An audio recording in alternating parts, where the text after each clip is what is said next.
Good morning, students. So today we are going to start our lesson from 308, page number. And yesterday we have seen that how the temple entered in the we can say Awadh and how in Lucknow and other places were taken by them, but by the we can say Indians or Hindus. Then we have seen this also that they used to paint the Britishers as the good ones and the Indians as the bad ones, evil ones. And they shows the Britishers were the saving people and they were the saviors at that time. So today we are going to see it more elaborately how they started to speak about the British people as a savior. So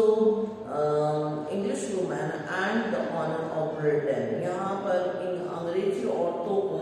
Britain का सम्मान माना गया है कि किस प्रकार से Britain की जो औरतें थी वो जो अंग्रेजी औरतें थी वो ब्रिटेन के सम्मान के रूप में थी और अंग्रेजी औरतों के साथ भारतीय जो हमारे क्या कह सकते हैं मिलिटेंट्स थी उन्होंने अच्छे तरीके से बर्ताव नहीं किया जिसके कारण वो बहुत सदमे में और दर्द में रहे और उसको बचाया किन्होंने ब्रिटिश लोगों ने ब्रिटिश आर्मी ने जिसको सुनकर अगर हम देखें तो ब्रिटेन में जो तख्त में बैठे हुए लोग थे और जो रूलिंग सिस्टम थे ब्रिटेन के बड़ी इनकी क्या कह सकता मतलब इनकी तारीफ और इनके रिस्पेक्ट वो करने लग गई। तो अगर आप इसे देखेंगे newspaper report how a power over the public imagination. सीधी सी बात है अखबार जो है वो क्या करता है लोगों के दिलो दिमाग में बहुत भारी असर डालता है और इमेजिनेशन लोग ये मानते हैं कि अखबार सच ही बोलता है परंतु आजकल ऐसा दिखने में नहीं लग रहा है। The shape feeling the attitudes to event then infamily, particularly by the tales of violence against the women and children, they were public demands and the British for the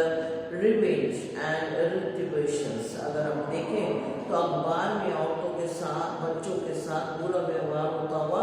अखबार में छपने लगा जिसके कारण लोगों की डिमांड बढ़ती चली गई ब्रिटेन में भी और इंडिया में भी लोग जो मानने लग गए थे कि मिलिटेंट्स या विद्रोही जो है वो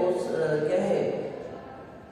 बेतरतीब लोग हैं ये जो है ये बारबेरियंस हैं और इन्हें किसी के साथ सम्मान करना या तमीज से रहना नहीं आता और इसीलिए ब्रिटेन में ये आवाज पुरजोर हुई कि भाई जो है इसका बदला लेना चाहिए और इनको इनकी पनिशमेंट देनी चाहिए। The British government was asked to protect the honor of innocent women and ensure the safety of helpless children. British government ने खुद जो ईस्ट इंडिया कंपनी और ब्रिटेन की जो बटालियन इंडिया में काम कर रही थी उस समय उनको बोला कि आप औरतों की और बच्चों की जान माल की रक्षा करें। Then artisans expressed as well as shaped these sentiments through their visual representation of the trauma and suffering. इसके अलावा अगर हम देखें तो औरतों के जो जीवन में क्या क्या हुआ और उस समय क्या नहीं हुआ सबका पेंटिंग जो है उन्होंने क्या कर दिया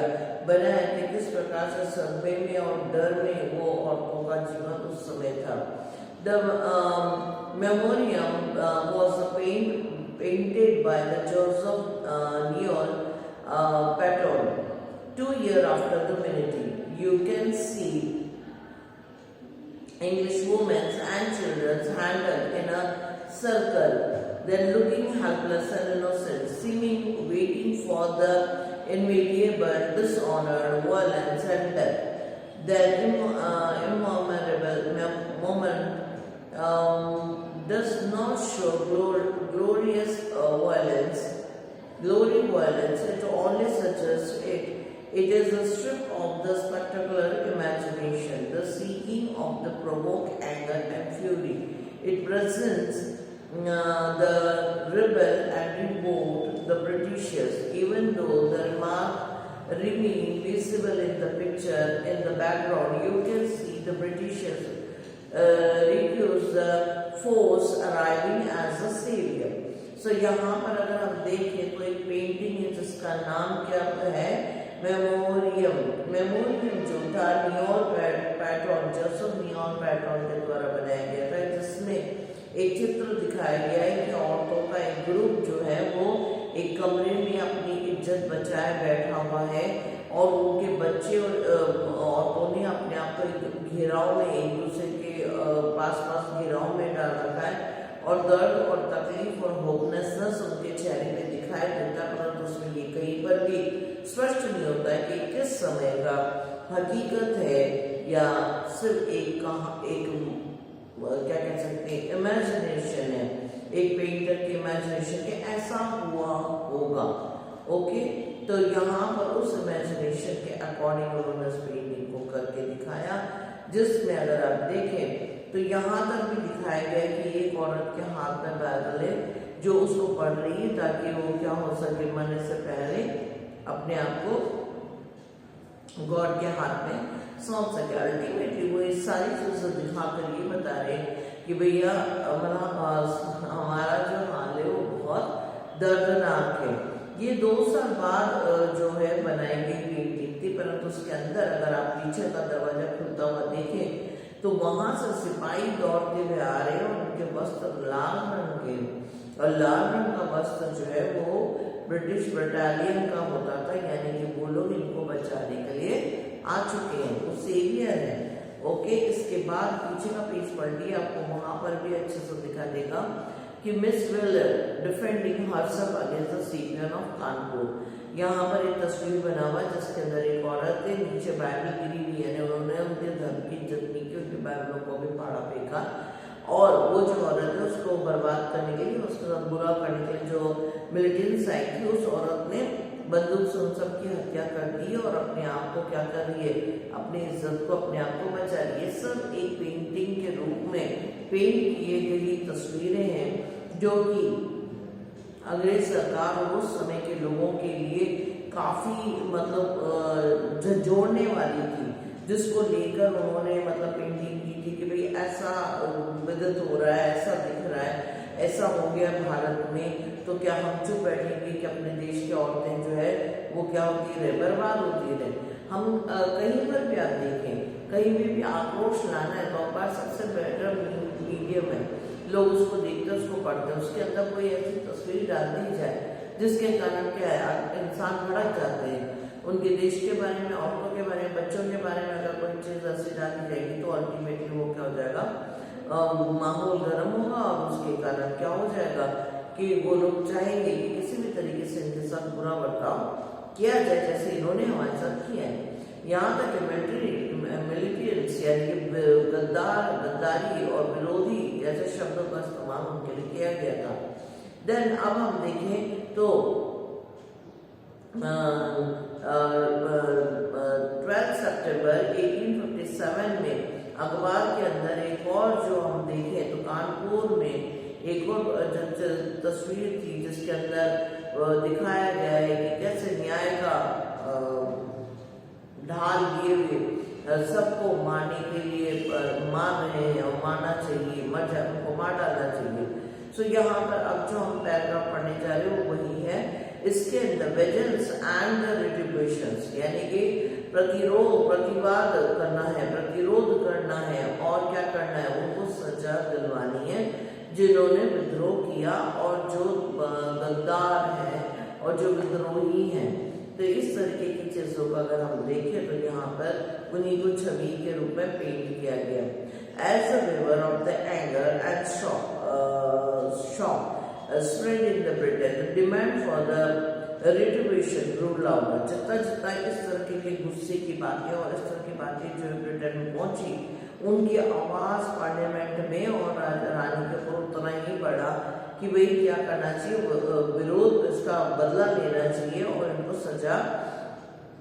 देनी चाहिए। यहाँ पर विजुअलाइज तरीके से हम देख सकते हैं, जैसे मैंने आपको भी समझाया कि उन्होंने बताया कि भाई इन्होंने ब्रिटिश की ऑनर और उनकी जो रिस्पेक्टेड फीमेल्स हैं और लोग हैं उनको क्या किया है, तंग किया है, तो इन्हें अच्छी सजा मिलनी चाहिए ताकि इनको पता चले कि न्याय और अन्याय में क्या क्या अंतर है। देन इसी प्रकार से एक और जो आप देख सकते हैं साइड में, जिसके पहला तो आपने देखा मिस मिलर के ने पेंट किया था, दूसरा अगर हम देखें तो नीचे जो है एक औरत जो न्याय का तराजू लिए हुए क्या कर रही है, न्याय का तराजू वाला ढाल लिए हुए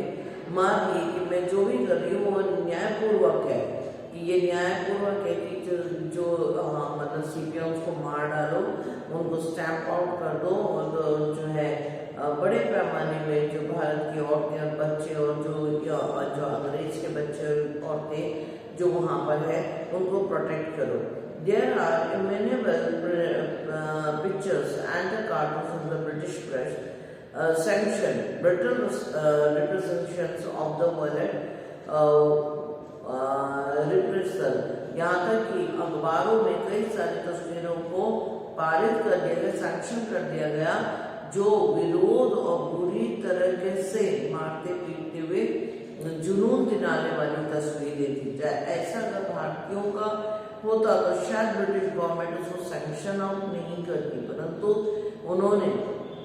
ऐसी चीजों को अपने अखबारों के लिए सैंक्शन आउट कर दिया, जिसका एक फिगर आप देख सकते हैं 11.14 में, जिसमें बंगाल टाइगर इंडिया का रूप दिखाई देता है, और बंगाल टाइगर खास तौर से कोलकाता वो अवध इस इलाके का प्रसिद्ध जानवरों में है। और आप नीचे देख सकते हो वो एक नीचे अंग्रेज औरत है, उसको उसके ऊपर है, और यहाँ पे से जो ब्रिटेन का शेर है, क्योंकि ब्रिटेन का साइन बोर्ड शेर है, तो वो शेर आ रहा है, उससे क्या कर रहा है, लड़ रहा है, उसको मार डालता है। तो इस तरीके से उन्होंने शो किया कि हम जो है वॉरियर्स है और हम क्या करेंगे, अपना बदला लेंगे, किससे, बंगाल टाइगर से या फिर इंडियन मिलिटेंट्स से। Now the performance of the terror, उन्होंने ऐसे काम किए जिससे भारतीय जनता के ऊपर और मिलिटेरियंस के ऊपर जो क्या है डर का भावना आ जाए और वो डर आ जाए। देन अगर हम देखें, जैसे मैंने कहा था कि बेजल्स यानी कि प्रतिरोध की जो डिमांड थी, उस प्रतिरोध के डिमांड के कारण ब्रुटलिटी यानी कि मार काट इतना बढ़ गया कि अंग्रेजों ने लाइन में खड़ा करके लोगों को, जो विरोधी थे, उनको गोलों से उड़ा दिया, बम से उड़ा दिया, और उसकी तस्वीरें छापी जर्नल्स में। और इसमें आप नीचे देख सकते हैं 3 अक्टूबर 1857 का एक न्यूज है जिसके अंदर दिखाया है, पूरा ऐसा लग रहा है कि कोई एक नाटक चल रहा है, उसमें वो लोग बड़े हीरोज हैं और उन्होंने जो हारे हुए लोग हैं जिन्होंने विद्रोह किया था उनको बुरी तरह नस्ल नाबूद कर दिया। पीछे आप देखेंगे 11.16 पेज नंबर पे ये भी इलस्ट्रेटेड लंदन न्यूज में 3 अक्टूबर 1857 में प्रिंटेड था, जिसमें लोगों को कतारों पे फांसी लटकाया जा रहा है, फांसी पे मारा जा रहा है। ये सब दिखाता है कि किस प्रकार से उस जमाने में इन लोगों के अंदर नफरत और मतलब ऐसी एक आग बढ़ गई थी कि भारतीयों को सजा मिलनी चाहिए, भारतीयों को पनिशमेंट मिलनी चाहिए। उस समय ये नहीं सोचा जा रहा था कि आखिर भारतीयों ने ऐसा क्यों किया, या ऐसा होने के पीछे इस मिलिट्री विंग या इस म्यूटेड यानी विद्रोहियों का क्या कारण था। परंतु बाद में अगर हम देखें तो बहुत तेजी से उन्होंने इस चीज को बदलाव भी दिया। अगर हम देखें तो उन्होंने दया भाव जो है वो दिखाना शुरू किया। अंग्रेज सरकार चाहती थी कि किस प्रकार से भी वो भारत के लोगों के साथ क्या करें, मैच आउट कर जाए। At a time when the Clemens was the verges, the pleas of the moderations were repudiated when the Governor General Clenning declared that the gesture of the legacy and the shadow of mercy would be an unwilling back the loyalty of the Scipion. He was mocked in the British press. अगर हम देखें तो cleaning जो general थे, जब वो भारत में governor general करके आए थे, तो उनसे जब ये बोला गया कि भाई भारत को थोड़ी तरस और थोड़ा प्रेम दिखाया जाए, तो हो सकता है कि वो सिपाहियों से वापस लॉयल्टी और उनकी विलीननेस प्राप्त कर लो। इस पर वो हंसे थे। मॉक मतलब मतलब क्रिटिक करके हंसे थे। Then, in one of the cartoons published in the page of Punch, the British Journal of the Comic Strip, the Cleaning is shown as a looming father figure with his protective hand over the head of the seagulls who still hold an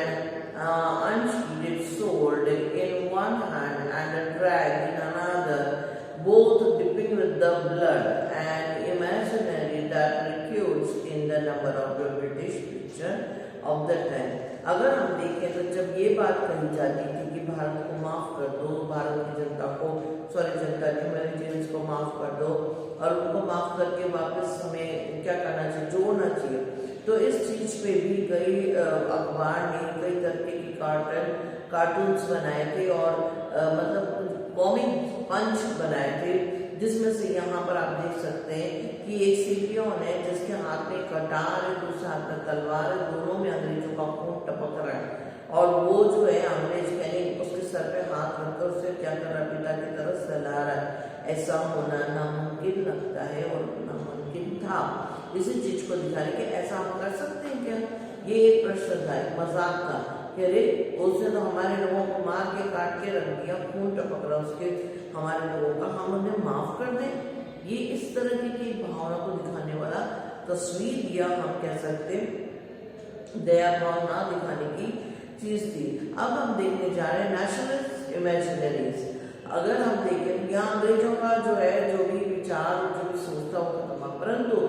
1857 के बाद देशव्यापी लोगों के अंदर एक national movement की सोच जो डेवलप हुई। कौन कौन, देश एक है और देश के लिए शहीद होना है, उसके लिए भरपूर जोर अपनी आवाज उठाने वाले जो थे उनके बारे में अगर हम देखें तो आज भी हम लोग इनको सल्यूट करते हैं और करना ही चाहिए, क्योंकि इन्होंने देश की जो भावना को, देश की मिट्टी को सम्मान दिया, देश को अपने अपने मतलब नजदीक पाया कि हाँ हमें देश की स्वतंत्रता के लिए काम करना चाहिए। देन भली वो हारे भली वो मरे और उनका नाम कोई तो याद नहीं करेगा, परंतु फिर भी that time they want that. Okay, then हम देखेंगे नेशनलिज्म मूवमेंट जो है 20th century due inspiration from even 1857। 1857 में जो घटित हुआ वो आज भी हम क्या करते हैं उसको इंस्पायर होते हैं, उससे हमारे देशभक्ति की भावना मिलती है, क्योंकि ये जो है नेशनलिज्म के पूरा देश एक है, उस नेशनलिज्म के अंदर क्या है, उस इमेजिनेशन के अंदर हमें लेके जाता है। फर्स्ट हम कह सकते हैं इंडियन फर्स्ट वॉर इंडिपेंडेंसी के लिए किया गया वॉर के रूप में इसे देखा जाता है, जो कि अंग्रेज सरकार के इम्पेरियल रूलर्स के अगेंस्ट था। अगर हम देखें तो इसके अंदर जो लोग बैटल में आए और जिन्होंने अपने आप को हेरेटिक फिगर्स के रूप में, इंडियन फिगर्स के रूप में इस बैटल में शो किया, आज हम उन सबको क्या करते हैं, राइट मानते हैं और उनके रिस्पेक्ट करते हैं। उनके ऊपर कई प्रकार की कहानियां, हेरोटिक्स, पोएट्रीज, आजकल तो मूवीज जो है वो बनी है, टीवी सीरियल्स बने हैं। जैसे आपने सुना होगा कि झांसी की रानी, उनका कितना हेरोटिक सिस्टम के रूप में देखा जाता है। एक औरत जो है वो युद्ध कर रही है, परंतु ना सिर्फ झांसी की रानी, अवध की बेगम भी जो थी वो काफी हिम्मत वाली थी और वो भी जो है इस युद्ध के अंदर समान खड़ी थी। सुभद्रा कुमारी चौहान की जो कविता है आज भी बच्चों के अंदर जोश भर देती है कि खूब लड़ी मर्दानी, वो तो झांसी वाली रानी थी। अगर हम देखें तो इसी चीज को पोर्ट्रेट करके लाल बहादुर शास्त्री ने और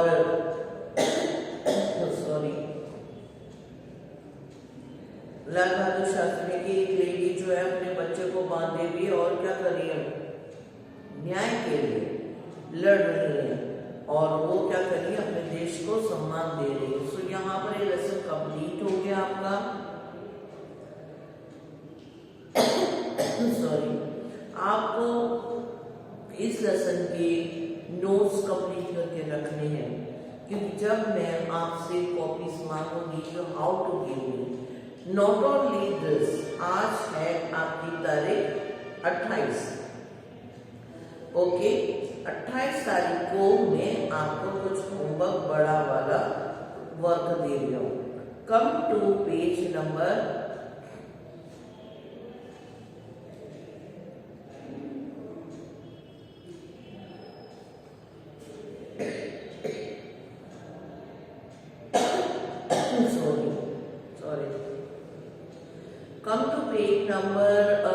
'we can say last lesson, framing of constitution'। ये फ्रेमिंग ऑफ कॉन्स्टिट्यूशन वाला लेसन आपने 10th में भी पढ़ा है, 11th में पूरी डिटेल्स में पढ़ा है पॉलिटिकल साइंस में, ओके। और आप सभी के पास पॉलिटिकल साइंस है, आप लोगों से खास बात करें। आप इस लेसन का मुझे नोट्स बनाकर जब मैं मांगूंगी आप अवेलेबल करेंगे, ओके। सो ये लेसन और जब ये कंप्लीट हुआ वो लेसन, वो दोनों के नोट्स आप रेडी रखिए। Maybe in the second week of December I will pass, okay।